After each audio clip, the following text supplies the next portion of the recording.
Hey everyone, what's going on? It's Adam here. A really big question a lot of people had, especially coming out of the Direct, but even more now that it's released, is why did you make a Season 3? We have Inanimate Insanity 2, it still has a few episodes to go, so why go out of your way to make an Inanimate Insanity Season 3? Well, that's what we want to talk about in this video. I know you guys have a lot of questions, so I'm going to try to break down this video into a few key points here and address them one by one.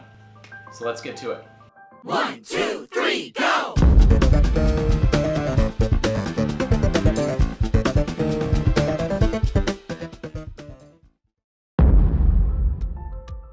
Yeah, so a really big part of what we want to do with Inanimate Insanity 3 is really take the series back to its original roots. Okay, so the first challenge will be to jump off this 60-foot cliff. Okay, so your first challenge will be to jump off this 60-foot cliff. When I created Season 1 back in 2011, it had a very different feel. I had very little animation experience. I didn't really know quite what I wanted to do, but what I knew I wanted was I wanted to have an episode come out every single month, no matter what. And I also wanted to just keep it loose, keep it fun, and just really just make it a fun, wacky competition show that everyone can enjoy. Over the years, as time has gone on, there's been this unsaid pressure to just keep raising the quality as high as you can. I'm going to make everything just like it was in episode 1. But wasn't it at sub-amateur level? That's the beauty of it. What the heck? And while that has been amazing in terms of me learning all this information on animation and allowing such an amazing show to take place, it has definitely gotten away from the original intention behind the show. Getting you guys the content that you enjoy on a more regular basis. We've loved doing things like the Inanimate Insanity shorts that have been really cool, like Seize the Day, Waffling About. They've been great and we've loved doing them. We've tried a lot of different things. We've played Among Us, we've played Jackbox games, we've done a lot of different things, but ultimately what we found is you guys love the Survivor-style, total drama-esque competition show that Inanimate Insanity and a lot of other object shows are known for, and we want to deliver that on a more regular basis. Clearly changing that style mid-season in the middle of Season 2 just didn't feel right for a lot of reasons, and this is a new approach to the show. And I hope you guys just take it for what it is and enjoy it. I know I have. Along with all of this stuff, obviously there's been a stylistic change to Inanimate Insanity Invitational. It looks a little different this time around. If we're trying to approach that simplicity that the original seasons had, we're going to need to go in another direction with it. And so I actually wanted to share with you all, talking with Lauren a little bit about the process behind the design. All right, well, Lauren, thank you for being here today. Can you tell the lovely people what you do for Inanimate Insanity? I'm mainly a character designer. I design a lot of the cool, zany, wacky characters you see on screen, but I also do a lot of the props that you see. When I was approached to make all the characters for the season, I said, okay, I want to try and work with like least possible detail I can, like as much of like a recognizable figure without like a bunch of shading and stuff like that. So that's why a lot of the characters are only made up of like 3 colors. I also really wanted to balance the color of the cast. So II is kind of famous for like never having a blue character. We finally have like a few of them in this season, which is just absolutely perfect. And if you look at them all together, they really fit in color-wise, which is what I'm very happy about. Absolutely, and I think just also them in the environments, which I know Yellow and Gru did a lot of, it really just, I feel like, has a very cohesive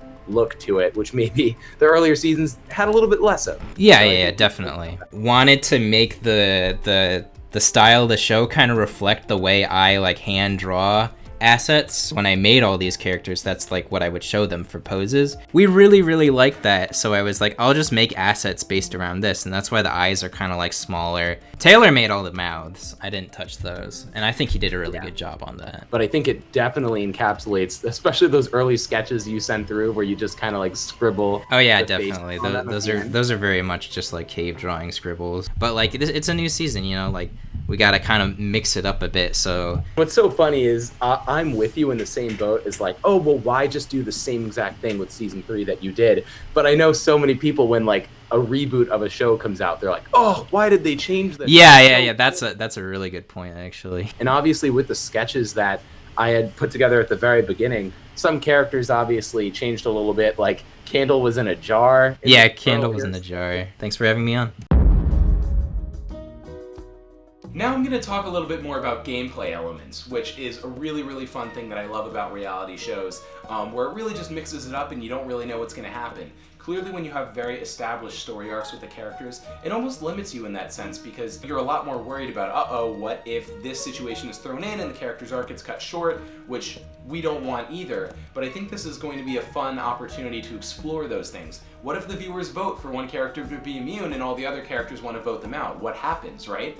What if the characters were going to vote them out anyway and, okay, they just get voted out? That's what happens in reality TV. Sometimes it's not the most extravagant thing in the world, and sometimes it's so extravagant that it's mind-blowing, but what makes it so compelling is that it could go either way, and so you're always left on your toes. The craziest thing won't happen every episode, but it might in some of the episodes, and so that's why you tune in. Another big part of that is obviously Indefinite Island. As you saw in episode 1, Blueberry was voted out and sent to Indefinite Island. Blueberry, you've been knocked out. He got there, he had a choice to make. Was he going to stay there and wait potentially for an opportunity to come back into the game, or was he going to leave Indefinite Island?